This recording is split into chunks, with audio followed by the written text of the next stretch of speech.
Well, Thank 1 you. year ago today, a suicide bomber killed 13 U.S. service members, at least 170 Afghans. It happened at the Kabul airport. An ISIS-affiliated group took responsibility for that deadly attack, and it came as scores of people, remember this, crowded the Kabul airport trying to get out of Afghanistan during America's military withdrawal. Now, 1 year later, questions linger, and families of those fallen soldiers are still seeking answers. NewsNation's Kellie Meyer is live in Washington. Kellie, you spoke with the father of one of those fallen Marines. Yeah, we did, Nicole, and it was an emotional interview with Mark Schmitz. His son, Lance Corporal Jared Schmitz, was just 20 years old when he was killed in the deadly blast. And now, 1 year later, Schmitz tells me he has more questions than answers and is calling for accountability from the Biden administration. Now, today, some of the families of the 13 killed were at Arlington National Cemetery laying wreaths at the tomb of the unknown soldier. They were marking the 1 year since they lost a son or daughter in the deadly explosion at Kabul airport. Marine Corps Lance Corporal Jared Schmitz, one of the 13, was deployed to Kabul specifically to help with the evacuation efforts.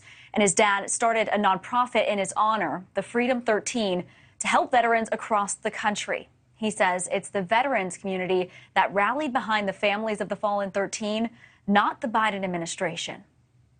Do you still have more questions than answers? Affirmative.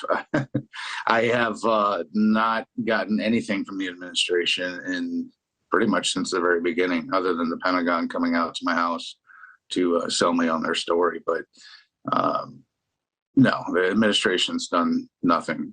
In fact, I think they're doing everything they can not to talk about it. I don't think, to my recollect, that Biden has ever even mentioned my son's name out loud, much less any of the other 12 either.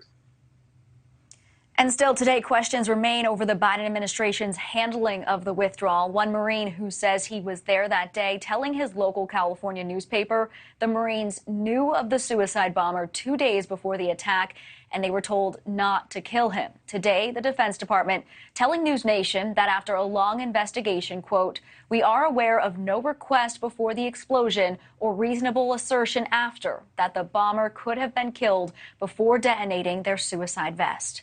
And today, President Biden issued a statement on the 13 service members saying, quote, "Our nation can never repay such incredible sacrifice." The White House promising they have not lost focus of the families. Nicole. The ultimate sacrifice there. Kellie, thank you. Thank you for watching. Go to newsnationnow.com to find NewsNation on your television provider. And don't forget to click the red subscribe button below to get more of NewsNation's fact-driven, unbiased coverage.